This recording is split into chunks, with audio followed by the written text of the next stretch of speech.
આપણે નાના હતા એટલે કે નાનપણમાં આપણે ચકડોળમાં બેસતા. ચકડોળમાં બેસીએ એટલે ચકડોળનો માણસ એ ચકડોળને જોસ્તીથી પોતાના હાથથી ગોળ ગોળ ફેરવવાનો પ્રયત્ન કરે અને એ ચકડોળ ગોળ ફર્યા કરે. એમાં બેઠેલા વ્યક્તિઓ પણ આ ગોળ ફરતા ચકડોળનો આનંદ લે. જેવો એ વ્યક્તિ એ ચકડોળને ગોળ ફેરવવા માટે જે ધક્કા મારતો એ બંધ કરે એટલે ચકડોળ આપોઆપ ધીરે ધીરે અટકી જાય અને ઊભું રહી જાય.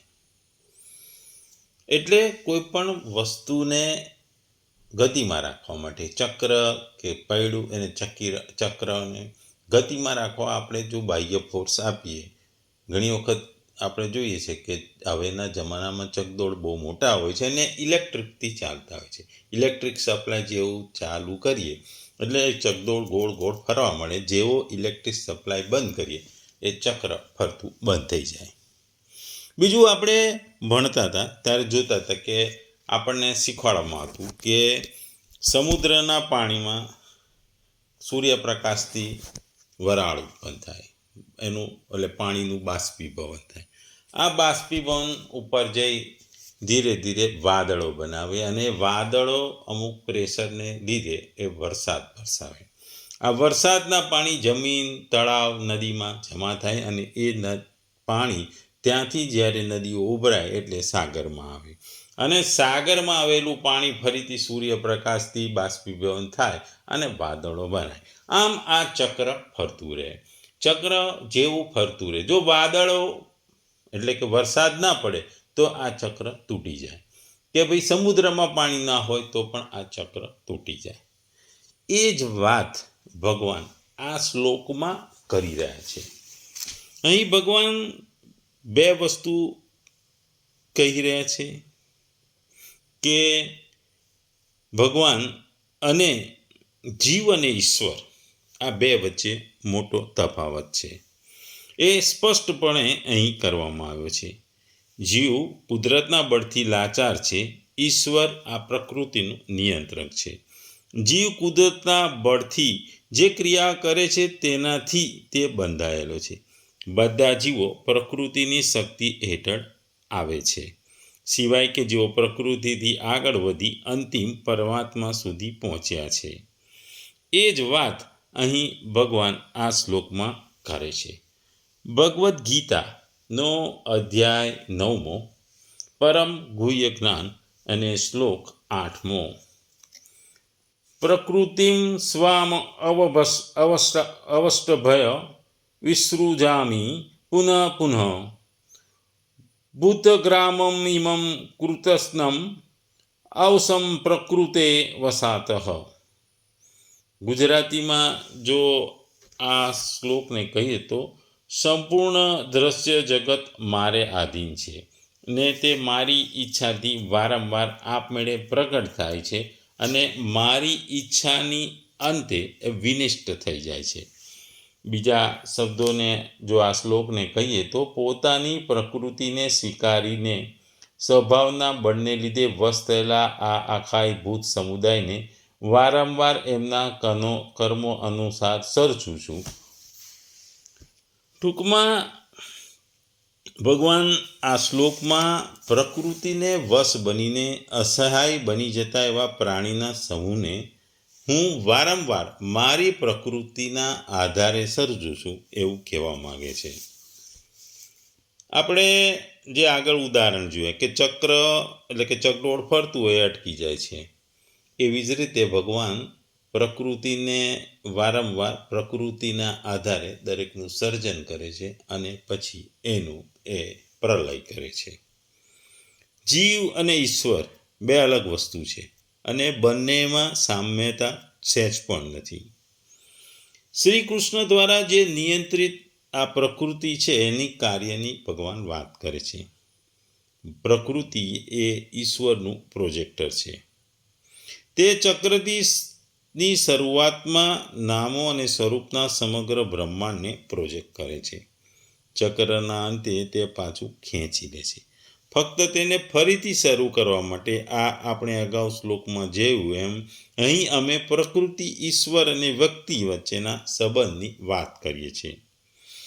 ઈશ્વર અને પ્રકૃતિ વચ્ચેનો સંબંધ જોઈએ છે. શ્રી કૃષ્ણ કહે છે કે ઈશ્વર પ્રકૃતિને સંપૂર્ણ રીતે નિયંત્રિત કરે છે. તે પ્રકૃતિનો સેનાપતિ છે. પ્રકૃતિ ઈશ્વરની આજ્ઞા વિના કંઈ કરી શકતું નથી. જોકે જે ઈશ્વર માઇક્રો મેનેજર નથી, તે પ્રકૃતિને તેનું કામ કેવી રીતે કરવું તે કહેતો નથી. તે માત્ર ગતિમાં નિયમો સુયોજિત કરે છે. પ્રકૃતિ એ સિસ્ટમ છે જે નિયમોનું પાલન કરે છે. આપણે જોઈએ છે કે જેમ કોમ્પ્યુટરનું પ્રોગ્રામ હોય કે એરક્રાફ્ટમાં ઓટો પાયલટ, એવી રીતે પ્રકૃતિ એ એક સિસ્ટમ છે જે નિયમોનું પાલન કરે છે. પ્રકૃતિ અને જીવની જે વાત ભગવાન કહે છે, જીવાત્માની વિશે કહી શકાય કે તેઓ ભૌતિક પ્રકૃતિમાં ગર્ભસ્થ કરવામાં આવે છે અને તેઓ પોતાના પૂર્વકર્મ અનુસાર વિભિન્ન યોનિઓને ગ્રહણ કરે છે. એ જ રીતે આ ભૌતિક જગતના કાર્યનો પણ આરંભ થાય છે. વિભિન્ન જીવ યોનિઓ આ કાર્યો સર્જનના પરમથી શરૂ થઈ જાય છે. એવું નથી કે યોનિનો ક્રમશઃ વિકસિત થાય છે. બધી જ યોનિઓ બ્રહ્માંડના સર્જન સમયે એક ઉત્પન્ન થાય છે. મનુષ્ય હોય, પક્ષી હોય, પશુ હોય, સર્વ વિવિધ યોનિમાં એક જ સાથે સર્જાય છે. કારણ કે પૂર્વ પ્રલય વખતે જીવોની જે ઈચ્છાઓ હતી તે ફરીથી પ્રગટ થાય છે અને ફરીથી પ્રગટ થઈ અને ભગવાનની ઈચ્છા પ્રમાણે જુદા જુદા જન્મો લે છે. અહીં ભગવાને આ શ્લોકમાં જે શબ્દો વાપર્યા છે એની જો વાત કરીએ તો અહીં પુનઃ શબ્દ 2 વાર વાપરવામાં આવ્યો છે અને પછી વિસૃજામિ પદ પ્રયોજી ભગવાન એમ જણાવે કે જ્યાં સુધી જીવો પોતાની પ્રકૃતિને વશ રહે છે ત્યાં સુધી હું તેને વારંવાર આ જ પ્રમાણે પ્રત્યેક કલ્પના આરંભમાં તેઓને ભિન્ન ભિન્ન ગુણો અને કર્મ અનુસાર અનેક પ્રકારની યોનિઓમાં ઉત્પન્ન કરતો રહું છું. એટલે અહીં પુનઃ શબ્દ 2 વખત અને વિસૃજામિ સાથે વાપરવામાં આવ્યું છે. અહીં ભગવાને અવસમ શબ્દ વાપર્યો છે. અવસમ શબ્દ દ્વારા અહીં જણાવી રહ્યું છે કે જીવોને આ પ્રક્રિયા સાથે કશી નિસ્બત હોતી નથી. પૂર્વ સર્જનમાં તે જે અવસ્થાઓમાં હતા તે અવસ્થાઓમાં તે ફરીથી એટલે કે પુનઃ પ્રગટ થાય છે અને આ બધું ભગવાનની ઈચ્છાથી થાય છે. એટલે કે પૂર્ણ પરમેશ્વર એની અચિંત્ય શક્તિ છે અને વિભિન્ન યોનિઓના સર્જન ભગવાન કર્યા બાદ ભગવાનને તેમની સાથે કોઈ સંબંધ રહેતો નથી. અહીં ઇમમ કૃત્સનમ વિશેષણો સાથે ભૂતગ્રામમ પદ પણ વાપર્યું છે. અગાઉ જે સર્વભૂતાનીના નામથી જેનું વર્ણન થઈ ગયું હતું એ સમસ્ત ચરાચર ભૂતોના સમુદાય માટે ઇમમ કૃત્સનમ વિશેષણોની સાથે ભૂતગ્રામમ શબ્દ વાપરવામાં આવ્યો છે.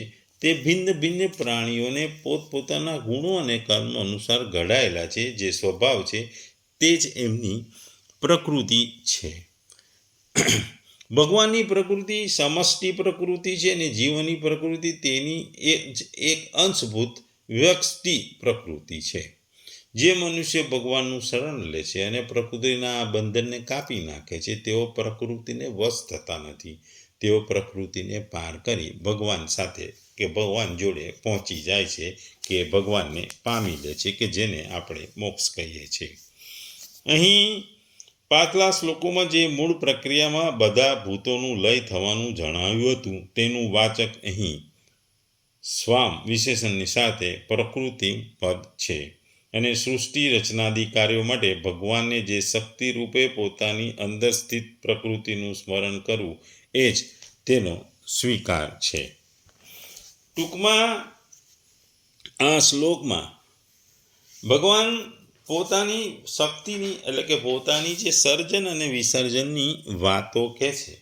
ભગવાન કહે છે કે પ્રકૃતિને વશમાં થવાથી પરતંત્ર થયેલા આ સંપૂર્ણ પ્રાણી સમુદાયની એટલે કે કલ્પના આદિમાં હું મારી પ્રકૃતિને વશમાં કરી અને એને વારંવાર સર્જન કરું છું અને વારંવાર એની રચના કરું છું. આપણામાં કહેવાય છે કે શો મસ્ટ ગો ઓન, એટલે અભિનેતાઓ આવે અને જાય, નાટકના કલાકારો આવે અને જાય, રિટાયર્ડ થાય, પણ નાટકો ચાલતા રહે છે, સિનેમા પણ ચાલતી રહે છે. એટલે આ નાટકના પડદા પર કે નાટકના મંચ ઉપર કલાકારો બદલાતા રહે છે અને કલાકારો એક જાય એની જગ્યાએ બીજા આવે છે. એટલે શો મસ્ટ ગો ઓન, એટલે કે આ પ્રક્રિયા ચાલુ જ રહે છે, આ પ્રક્રિયાનો અંત આવતો નથી. એટલે વ્યક્તિનો અંત આવે છે કે કલાકાર ગરડો થાય એટલે રિટાયર થઈ જાય, એની જગ્યાએ બીજો કલાકાર આવે છે. એવી જ વાત આ શ્લોકમાં ભગવાને કહી છે. કારણ કે ભગવાને આ શ્લોકમાં એ જ વાત કહી છે કે એ ભગવાન પ્રકૃતિને વશમાં કરીને વારંવાર રચનાઓ કરે છે. વિનાશ થાય છે, પાછું એનું સર્જન થાય છે, સર્જન થાય એનું પાછું વિનાશ થાય છે. એટલે આ જે ક્રમ વિકાસ અને પ્રત્યાવર્તન, એટલે કે ઇવોલ્યુશન અને ઇન્વોલ્યુશન, આનું ચક્ર ફર્યા કરે છે અને આ ચક્ર શાશ્વત છે. કારણ કે એક જાય બીજું આવે, બીજું જાય એની જગ્યાએ પહેલું પાછું આવે. એટલે આ શ્લોકમાં ભગવાન આ જ વાત આપણને સમજાવી રહ્યા છે કે તત્વથી પ્રકૃતિ ભગવાનથી અભિન્ન છે. તેથી વાસ્તવમાં ભગવાનનું સ્વરૂપ પ્રકૃતિ સહિત જ છે. ભગવાનને પ્રકૃતિ રહિત માનવા એ તેમને મર્યાદિત માનવા જેવું છે, જે સંભવ જ નથી. અહીં ભગવાન પ્રકૃતિ શબ્દ પ્રકૃતિનો વાચક છે. મહાપ્રલયના સમયે બધા જ પ્રાણીઓ પોતાની વ્યસ્ત પ્રકૃતિ કારણ શરીરમાં લીન થઈ જાય છે. સમગ્ર પ્રકૃતિમાં લીન થાય છે અને પ્રકૃતિ પરમાત્મામાં લીન થાય છે. પરંતુ જ્યારે મહાસર્ગનો સમય આવે છે ત્યારે જીવોના જે કર્મો કરેલા હોય છે, જે જૂના કર્મો કરેલા છે, એના ફળને આપવાને આધારે, એટલે કે જે ફળ આપવાના ઉન્મુખ થઈ જાય છે. આ ઉન્મુક્તાને કારણે ભગવાનમાં બહુસ્યા પ્રજાય એ સંકલ્પ થાય છે, જેનાથી સમષ્ટિ પ્રકૃતિ ક્ષોભ હલચલ પેદા થઈ જાય છે. જે રીતે આપણે દહીંને વલોવવામાં આવે તો તેમાં માખણ અને છાશ આ બે ચીજ બને છે. માખણ તો ઉપર આવી જાય છે અને છાશ નીચે રહી જાય છે. અહીં માખણ સાત્વિક છે, છાશ તામસ છે અને વલોવવા રૂપી ક્રિયા રાજસ છે. એવી જ રીતે ભગવાન સંકલ્પથી પ્રકૃતિમાં શોભ થયો તો પ્રકૃતિમાંથી સાત્વિક, રાજસ અને 3 ગુણો પેદા થઈ ગયા. આ ત્રણે ગુણોથી સ્વર્ગ, મૃત્યુ અને પાતાળ આ 3 લોક પેદા થાય. આ ત્રણેય લોકોમાં પોતપોતાના ગુણ, કર્મ અને સ્વભાવથી સાત્વિક, રાજસ અને તામસી જીવો પેદા થાય. અર્થાત કોઈ પણ સત્વ પ્રધાન છે, કોઈ રજ પ્રધાન છે, કોઈ તમ પ્રધાન છે. એટલે ભગવાન આ શ્લોકમાં એ જ કહે છે, કારણ કે જે દરેક માણસનું કર્તવ્ય છે કે પોતાના સ્વભાવને શુદ્ધ કરે. જે ગુણ તમસ અને રજસના બળથી વિવિધ વિષયાસક્ત વિચારો અને કાર્યોમાં અભિવ્યક્ત થાય છે. ગુણોની ગુલામી ત્યાં સુધી ચાલુ રહે છે જ્યાં સુધી વ્યક્તિ તેને પાર કરી શુદ્ધ સત્વને સ્તરે ન પહોંચે. ભગવાને પહેલેથી જ કીધું છે કે જેઓ તેમનો આશ્રય લે છે, કે જેઓ તેમના આશ્રય આવે છે, તેઓ સરળતાથી માયાને પાર કરી એમના સુધી પહોંચી જાય છે, એટલે કે મોક્ષને પ્રાપ્ત કરે છે. આપણે આગલા મહાસર્ગનું વર્ણન જે છે, જો આગલા શ્લોકમાં કીધું એ 14મા અધ્યાયના 3જા શ્લોકમાં પણ કરવામાં આવ્યું છે.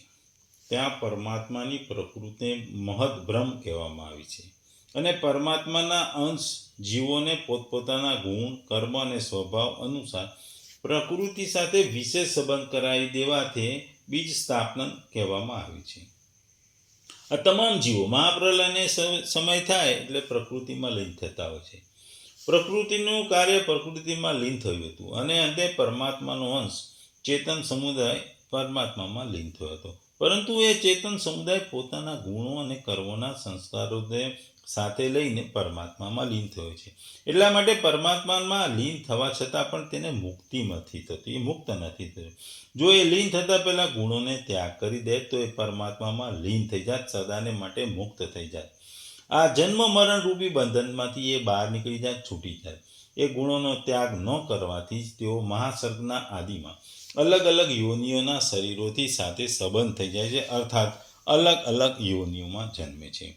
આ જુદી જુદી યોનિઓમાં જન્મવામાં થવામાં આ ચેતન સમુદાયની પ્રકૃતિ અર્થાત ગુણ કર્મ વગેરેથી માનેલા સ્વભાવથી પરવશતાને કારણે થાય છે. ભગવાને આગળ કીધું કે પ્રકૃતિ પરમાત્માની એક અનિર્વચનીય અને અલૌકિક વિલક્ષણ શક્તિ છે.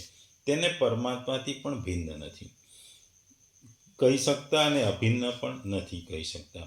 એવી પોતાની પ્રકૃતિનો સ્વીકાર કરીને પરમાત્મા મહાસર્ગના આદિમાં પ્રકૃતિને પરવશ થયેલા જીવોની રચના કરે છે. પરમાત્મા પ્રકૃતિને લઈને સૃષ્ટિની રચના કરે છે, પ્રકૃતિ વિના નહીં. કારણ કે સૃષ્ટિમાં જે પરિવર્તનો થાય છે એ છે કે ઉત્પત્તિ થાય અને વિનાશ થાય છે. એ બધું પ્રકૃતિમાં જ થાય છે, ભગવાનમાં નહીં. આથી ભગવાન ક્રિયાશીલ પ્રકૃતિને લઈને સૃષ્ટિની રચના કરે છે. તેમાં ભગવાનની કોઈ અસમર્થતા, પરાધીનતા, અભાવ, કમજોરી વગેરે નથી. આપણે જોઈએ છે કે મનુષ્ય તારા જુદા જુદા કાર્યો થાય છે. તેઓ વિભિન્ન કારણ, ઉપકરણ, ઇન્દ્રિયોની વૃત્તિઓથી થાય છે. પરંતુ આ મનુષ્યની કમજોરી નથી, પણ આ તેનું એક કરણ, ઉપકરણ વગેરે આધિપત્ય છે, જેનાથી તેમના ધારા કર્મ કરાવી લે છે.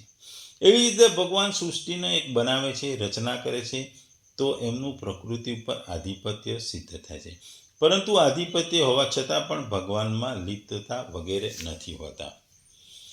અહીં ભગવાન વિસૃજામી પુનઃ પુનઃ, આ અહીં ઉપસર્ગપૂર્વક સૃજામી ક્રિયા આપવાનો મતલબ એ છે કે ભગવાન જે જીવોની રચના કરે છે તેઓ વિવિધ અનેક પ્રકારના કર્મોવાળા હોય છે.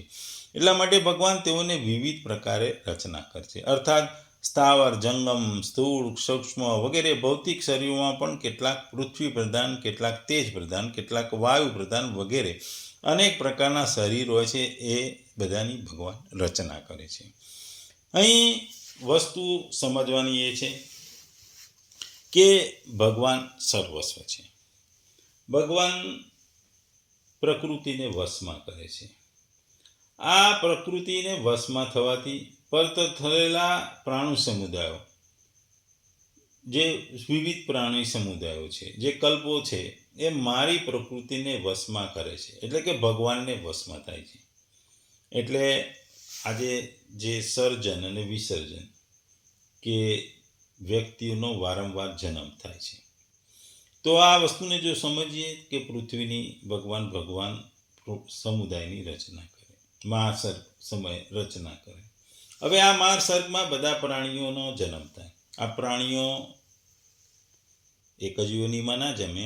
જે 84 લાખ યોનિઓ છે એ દરેકમાં જુદા જુદા લોકો જન્મે. આ લોકો કેવી રીતે જન્મે કે એમણે આ જે મહાસર્ગ થયો, જે ઉત્પત્તિ થઈ, એ પહેલાં જ્યારે એમનો વિનાશ થયો હતો ત્યારે જે કર્મો કરેલા હતા, જે કર્મોનો હિસાબ હતો, એ કર્મોના હિસાબે જ્યારે વિનાશ પામે છે, એ નાશ પામે છે, જ્યારે ફરીથી જન્મે છે ત્યારે એ કર્મોના હિસાબ પ્રમાણે આ જુદી જુદી યોનિઓમાં જન્મ લે છે. આ જુદી જુદી યોનિઓમાં જન્મ લઈ એ સૃષ્ટિમાં કામ કરતા રહે છે. ભગવાનને આ સર્જન અને વિસર્જન કે વિનાશની કોઈ અસર થતી નથી. એ પ્રકૃતિને જ અસર કરે છે અને પ્રકૃતિમાં રહેલા મનુષ્ય એટલે કે પ્રાણીઓ ઉપર અસર થાય છે. આ પ્રાણીઓ જીવન જીવતા જાય છે, એમના કર્મો કરતા જાય છે. જ્યારે પ્રકૃતિનો વિનાશ થાય છે ત્યારે આ બધાનો પણ વિનાશ થાય છે. એ ભગવાનને પામતા નથી, એ ભગવાનમાં સમાઈ જાય છે. આ ભગવાનને પામતા નથી, ભગવાનમાં સમાઈ જાય છે. અને ફરીથી જ્યારે એનું સર્જન થાય છે ત્યાં જે એ ભગવાનમાં સમાયેલા લોકો ફરી સર્જન રહે છે. ભગવાનમાં જે સમાઈ ગયેલા છે, ભગવાનને પામતા નથી, પણ ભગવાનમાં જે સમાયેલા છે એ ફરીથી જન્મ લે છે અને ફરીથી જન્મ લે છે. આમ આ ચક્ર જન્મવાનું, સર્જન થાય, એનો વિનાશ થાય, આ જન્મ થવો, એનું મૃત્યુ થવું, આ જે ચક્ર છે એ ચાલ્યા કરે છે. એટલે જ અહીં પુનઃ શબ્દ 2 વખત વાપરવામાં આવ્યો છે. પણ કેટલાક વ્યક્તિઓ જે આ જીવન દરમિયાન મોક્ષ એટલે કે ભગવત પ્રાપ્તિ કરે છે, ભગવાનને પામી લે છે. જ્યારે આપણે આગળ કીધું એમ આત્માનું પરમાત્મામાં મિલન થઈ જાય છે ત્યારે એ ફરી પુનઃ જન્મના ચક્રમાં ફસાતો નથી. એ વાત ભગવાન આ શ્લોકમાં કહે છે. જે પ્રકૃતિના વશમાં છે તેવા પ્રાણીઓની ભગવાન વારંવાર રચના કરે છે. જે પ્રકૃતિના વશમાં નથી તેમની રચના થતી નથી. ભગવાન આ બે વસ્તુને સમજાવે છે. જે વશમાં છે અને જે વશમાં નથી એની વાત ભગવાન અહીં કરે છે.